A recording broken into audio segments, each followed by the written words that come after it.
parents, Teacher Akmal here, and in this video I'm going to show you on how we can teach our children to pronounce the words given. So I'm going to show you the step by step on how to do it and example on the activity. The 3 simple steps on how to do this activity is the very first one, we need to prepare the material. Here I have the written words here, and then the second step is for us to pronounce the words given slowly in front of our children. So you can bring the words close to your mouth and then slowly pronounce it while show to your mouth on how to pronounce the word. And then the last step, which is the third step, we let our children to try by themselves first, and we can encourage and also motivate them to try more. Can you say this one? It's a log.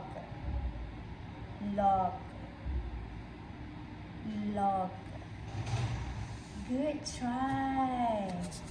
Next one. Top. Top.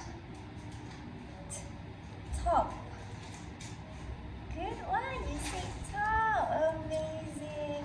Now we have rod. Rod. Good one. You said rod. Let's try this one. Dot. Dot. Good job. You try say dot. And last one.